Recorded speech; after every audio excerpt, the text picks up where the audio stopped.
세상에 이런 일이 저에게도 일어날 줄은 상상도 못했습니다. 저는 남편과 이혼하고 아들과 살고 있습니다. 남편은 제가 임신했을 당시 기가 막힌 일로 이혼을 했는데 시어머니라는 사람은 어쩜 당신 아들만 생각하고 저에게 했던 행동들을 생각하면 팔은 안으로 굽는다는 말을 알겠더군요. 저와 남편과는 중학교 동창이었어요. 학교 다닐 때는 저는 남자들과 남자 여자 거리를 두지 않고 친하게 지냈어요. 그때 남편과도 꽤 친했습니다. 저희는 나중에 성인이 되어서도 같이 연락하면서 지내자고 했어요. 그런데 그렇게 친했던 친구들도 고등학교를 남고 여고를 가다 보니 계속 연락하기가 쉽지 않더군요. 그나마 연락을 계속할 수 있는 친구는 같은 동네에 살고 있는 아이뿐이게 되더라고요. 고등학교를 다니면서도 남편의 소식을 전해 듣긴 했는데 어느 순간 연락을 들을 수 없었고 다들 대학을 가기 위해 공부하느라 따로 시간 내서 만난다는 것은 없었어요. 저와 남편 그리고 제 동네 친구 다 같이 같은 학교를 가게 되었습니다. 그때 남편이 저와 같은 학교를 다니고 있는 줄 모르고 있다가 제 동네 친구 때문에 남편의 소식을 들을 수 있었죠. 저희는 몇 년간 안 보고 지내다 만났지만 전혀 어색하지 않았고 예전 중학교 때로 돌아간 듯 장난도 서슴없이 치고 정말 편했어요. 저희는 셋이서 만나 술도 마시고 맛있는 것도 먹으러 다니고 거의 셋이서 어울렸습니다. 대학생활 내내 그냥 그땐 친구로 지냈어요. 남편은 여자들을 대학생활하는 내내 사귀었는데 석 달을 넘기지 못하고 흐지부지하게 끝내버리는 여자애도 있고 한 달도 채 가지 않고 어쨌든 잘 되지 않은 것 같았어요.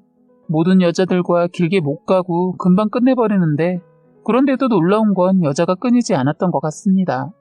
고등학교 다닐 때는 여자에 관심조차 없던 애가 대학 가서는 여자를 환장하고 만나는 거 보고 여자를 좋아하나?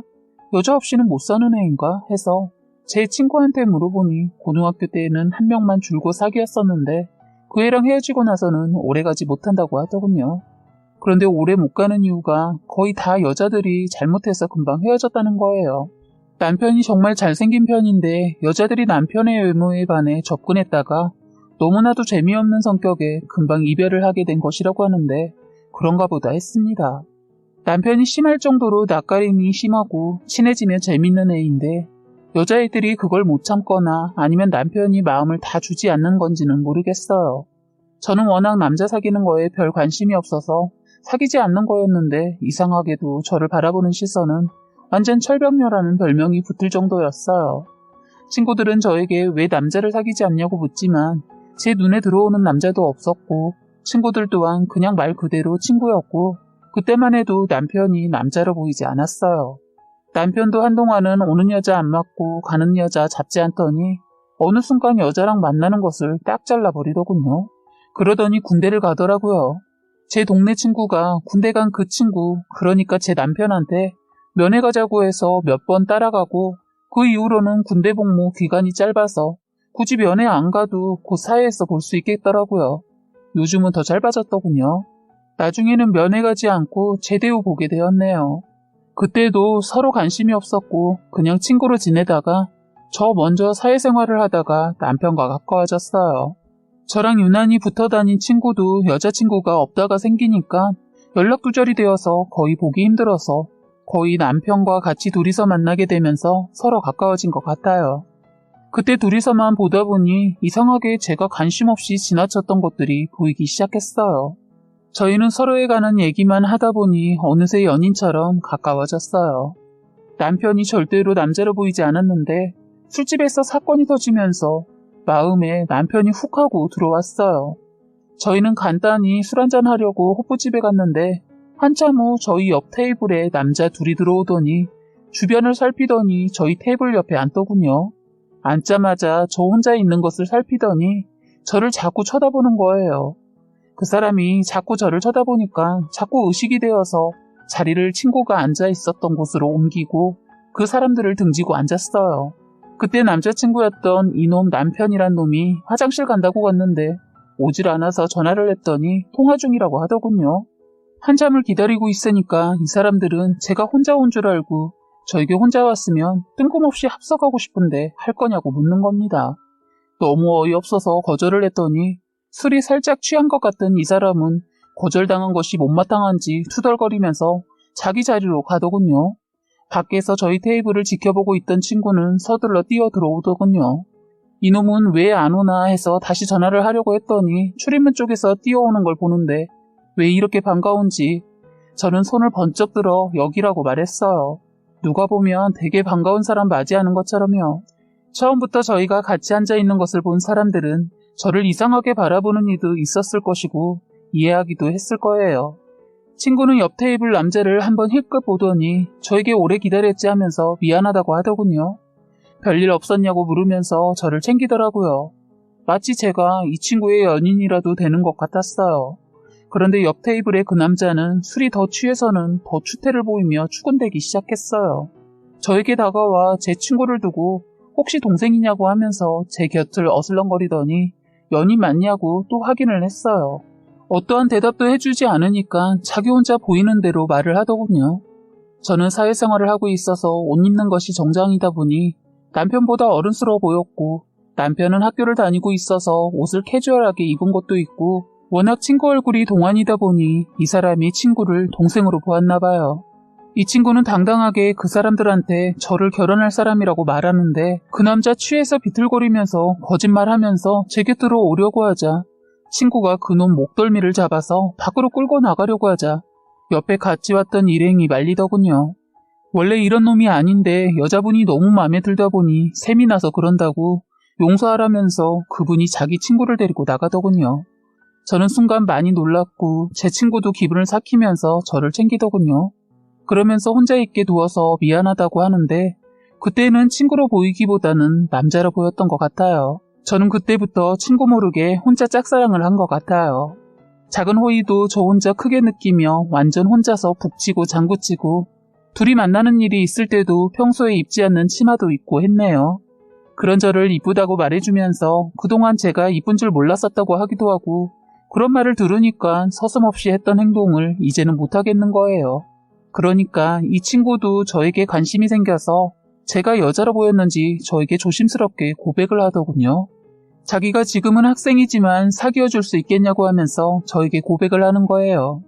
저는 그렇게 해서 남편과 사귀게 되었는데 저희는 5년 동안 연애를 했습니다.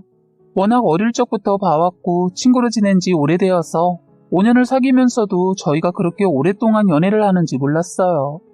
연애를 하는 동안에도 시댁이라면 시댁인데 예비 시어머니와도 시간을 많이 보냈어요. 저를 며느리로 대하지 않고 딸처럼 대해주셨어요. 집안에 남자만 득실거리니까 저를 보자마자 엄청 많이 챙겨주시면서 좋아하셨어요. 어머니는 저를 대하면서 딸이 있다는 것이 이런 거구나 하시면서 제가 마치 딸이라도 되는 양 옷도 사주시고 전화도 먼저 하실 때가 많았어요. 그런데 저는 부담스럽거나 불편하지 않았습니다.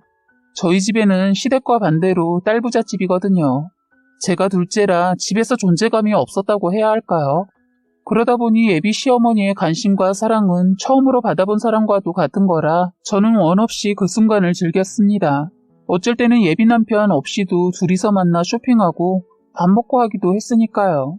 시댁 사람들끼리 여행 갈 때도 예비 시어머니는 같이 가자고 졸라댔고 할 수 없이 가족 모임에도 끼어서 가게 되었는데 어차피 결혼을 할 생각이어서 좀 더 일찍 인사드린다 생각하고 다른 가족과도 인사를 하고 친하게 지냈습니다.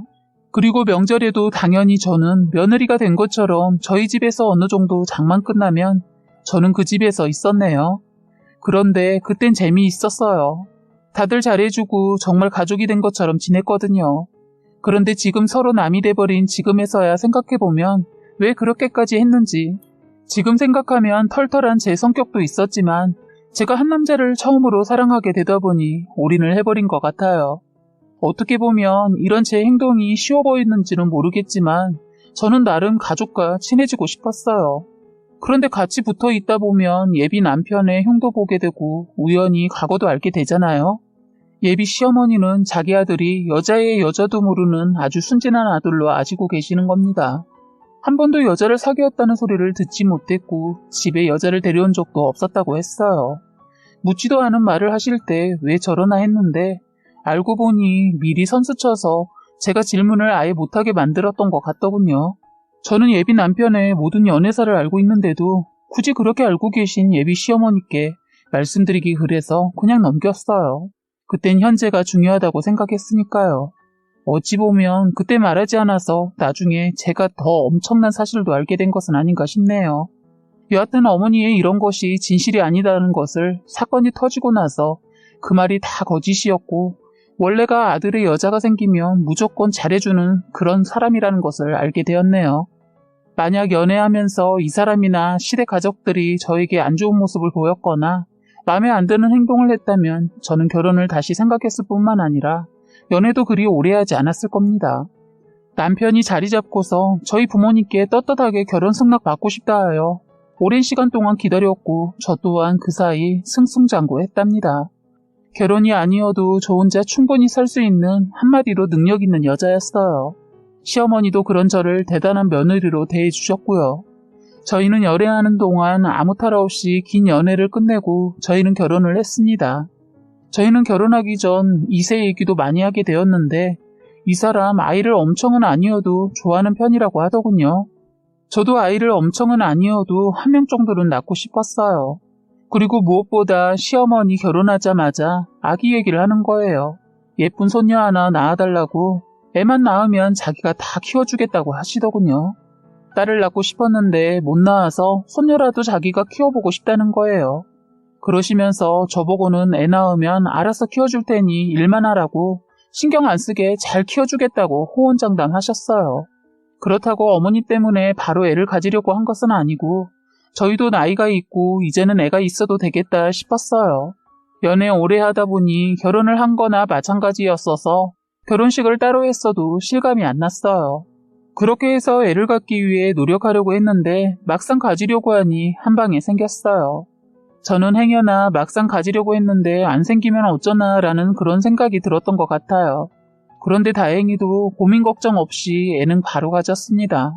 그런데 남편은 처음에는 엄청 좋아하고 잘했는데 시간이 갈수록 이 사람이 변하기 시작했어요. 어느 날 친구 따라 동창회를 갔다 오더니 그 이후로 제가 배가 불러오면서 이상한 행동을 하기 시작했습니다. 그러더니 자꾸 귀가가 늦어지고 제가 말이라도 걸라 하면 짜증을 냈어요. 저희 시어머니, 친정 식구들이 다 복덩이 생겼다고 다들 좋아했는데 남편이 저러니까 저는 약간의 우울증 증세가 보이기 시작했어요. 그리고 임신해서 제가 먹덧이란 걸 했는데 자꾸 체중이 늘어나고 50kg였던 제가 완전 70kg가 넘어가는 몸무게가 되자 저도 제 모습을 보고 너무 힘든데 남편이란 사람은 저를 혐오스러운 눈빛으로 저를 쳐다보는데 더 이상 못 살 것 같았어요. 지새끼 가진 저를 그런 식으로 대하는 자식을 끝까지 참고 가기에는 제가 그렇게 착하거나 못나지는 않았거든요. 참 초창기 때 약간의 몸 상태가 안 좋아서 직장은 쉬는 걸로 하고 집에 있었는데 그때부터 더 심하게 먹덧이 왔던 것 같아요. 저는 남편의 눈빛이 도저히 잊히지 않았어요. 치욕스러웠거든요. 그래서 먹는 것을 참아보고 그때부터 먹는 것도 조절했습니다. 그래도 남편은 여전히 다른 사람처럼 저를 대했고 뭔가에 빠져있는 사람처럼 보였어요. 그런데 꼬리가 길면 잡힌다고 이놈이 동창회에 갔다가 예전에 고등학교 때 사귀었던 여자 소식을 듣게 되었나 봐요. 남편은 그 여자랑 바람을 피우고 있었던 거예요. 저는 이것들의 추악한 짓을 한 증거를 다 잡아서 이혼하는데 저에게 유리하게 이혼을 하고 그 여자 세상에 일찍 결혼해서 애도 셋이나 있더군요. 그런데 애들도 크고 남편도 주말부부로 지내고 있었더군요. 완전 바람 피우기 딱 좋은 조건을 가지고 있었더라고요. 남편은 평일에 늘 귀가가 늦었는데 그 내연녀랑 시간을 보내느라 정신없었더군요. 차 안에서도 그 여자 집에서도 그런 짓을 했는지 남편 폰 사진 속에 있는 사진을 얼핏 보니 그 여자 애들이구나 할 만한 것들이 보이더라고요. 몹쓸 인간 지 마누라 임신해서 있는 동안 바람 피우고 그 여자도 참 못된 게 애새 키워보자고 힘들게 주말부부로 지내면서까지 애쓰고 있는 남편을 두고 바람을 피웠더군요. 저는 이 둘은 벌을 받아 마땅하다고 생각하고 남편과 이혼하고 그 여자는 상간녀 소송 걸어서 끝냈습니다. 그런데 웃기는 게 저는 제가 이혼하고 그 여자도 이혼하면 둘이 더 불이 붙어서 환장하고 만날 줄 알았는데 이것들은 스릴을 즐겼던 것인지 되려 자유로운 몸이 되었는데 만나지 않고 둘의 관계를 끝냈다고 하더군요. 이것도 손뼉이 맞아야 한다고 둘이 그런 것도 죽이 척척 맞는지 깔끔하게 정리했다네요. 그런데 그 여자 만나는 남자가 한둘이 아니라고 들었어요. 이제 그쪽 남자도 포기를 한 것 같았어요. 이제 저처럼 자유롭게 놔줄 테니 한 번 더 더럽게 살아보라고 놔줬는데 되려 그 여자는 자유를 즐기지 못하고 지금 그 여자 애들 아빠한테 매달리고 있다고 하더군요. 또 상처를 주고 있더라고요. 애들도 몰래 가서 만나고 해서 지금은 법으로 조치는 취했다고 하는데 참 이상한 여자라는 생각이 들었어요. 저희 집 남자도 별 다를 건 없는 것 같아요. 그런데 한 번에 해결된 게 저희 딸 부잣집이라고 했잖아요. 그러니까 저희 언니하고 동생들이 이혼한 이놈 회사에 쫓아가서 두 번 다시 얼씬거리지 못하게 하고 왔어요. 연애 때나 결혼해서 제가 힘들어도 친정에 어떠한 얘기를 한 적이 없었기 때문에 언니랑 동생들이 남편을 엄청 잘해줬는데 나중에 모든 사실을 알고 배신감에 동생들이 더 난리를 쳤어요. 한 번은 저희 막내가 달걀 한 판을 사가지고 가서 퇴근하고 나오는 자기 형부에게 던져버렸다네요. 다시 언니 괴롭히거나 조카 보러 오면 나중에는 더한 짓을 할 거라고 협박까지 했다고 했어요. 저는 저희 가족에게 존재감이 없다고 느꼈는데 큰일을 겪고 나니 가족이라는 게 얼마나 소중한지를 너무 많이 깨닫고 있습니다. 혼자서 참고 이겨내보려고 노력하고 있었는데 제 뒤에서 저희 친정 가족들이 묵묵히 지켜봐주면서 응원해주고 기다려주면서 지켜주고 있었어요. 남편 놈하고 그 여자 쓰레기들이 배우자들에게 상처만 주고 거기에 애들까지 아프게 해서 너무 속상하네요. 버러지 같은 인간들, 가정을 아주 가볍게 안 이것들 두고두고 벌받았으면 좋겠어요. 여기서 잠깐 여러분들이 이들의 바람을 어떻게 잡았는지 궁금하실 것 같아 간단히 말하자면 남편이 폰이 물에 빠져 고장이 났다고 해서 봤더니 전원이 정말 먹통이더군요. 남편은 바로 다른 폰을 구매했고 그 전에 있던 폰은 잊고 있었던 거예요. 저도 폰에 이상이 있어서 마침 가는 길에 남편 폰도 가져다가 맡겼어요. 제 거는 몇 시간 기다려서 수리가 되었는데 남편 거는 시간이 필요하다고 해서 두고 며칠을 잊고 지냈는데 연락이 와서 찾아왔다가 저는 못 볼 것을 보고 말았던 겁니다. 둘이서 못된 짓은 다 했더군요. 이 사람 그 여자 동의 없이 폰으로 둘의 그런 장면을 녹화했던가 봐요. 여자 목소리가 들리는데 혹시 폰으로 찍고 있냐고 하고 남편은 아니다 걱정 말라고 하더군요. 기가 막혀서 혹시나 하는 마음에 저는 제 것도 있나 해서 들춰봤는데 세상에 정말 기가 막혔습니다. 저희가 5년을 사귀었지만 그런 일은 많이 없어서 많은 영상이 없었지만 몇 가지 존재하고 있었어요. 저는 손이 떨리고 심장이 떨려서 아이를 위해 진정을 하고 저는 이것을 최대한 매장시키려고 작심을 하고 바로 변호사를 알아봤어요. 시어머니 병원에서 제가 아들을 가졌다는 말에 자긴 절대로 손주 못 키워준다며 이혼할 때 꼭 애 데리고 가라고 하더군요. 기가 막히지 않습니까? 그럼 딸이면 두고 가라는 건지. 그리고 시어머니 그동안 모른 척, 좋은 척, 척척 아주 연기들을 아주 잘해왔더군요. 지긋지긋한 시댁 사람들과 끝내고 나니 이제야 제 삶이 보였어요. 저는 이제 시댁 쪽으로 눈길도 안 줄 거고 채씨가 싫어졌습니다. 아이 생각해서 복직도 했지만 경력이 단절되어 걱정했는데 저는 지금 잘 되어가고 있어요. 현재 진행형은 너무 잘 풀려서 살만합니다. 저에게 복덩이가 왔어요. 제 아들을 두고 재수없다고 말한 못된 시어머니, 지금은 자기 아들이 싸질러 놓은 새끼들 뒷수습하느라 정신없다고 들었네요. 그놈 소식 듣고 싶지 않은데 친구가 자꾸 전해주네요. 이번에는 나이 많은 여자를 만나서 임신해서 중절 수술을 하다 그 여자 남편한테 들켜 죽도록 얻어 터졌다고 들었네요. 여자가 끊이지 않았었던 그 애를 잠깐 잊고 그 긴 세월을 함께한 것이 화가 나지만 이제라도 끝날 수 있었던 게 얼마나 천만다행인가 싶습니다. 이제 저는 행복해지고 싶어요. 제 아들을 위해 많이 웃고 좋은 일만 있길 바랄 뿐입니다. 지금까지 여러분의 소중한 사연을 읽어드리는 해바라기 사연방이었습니다. 구독과 좋아요, 알림 설정 부탁드리겠습니다.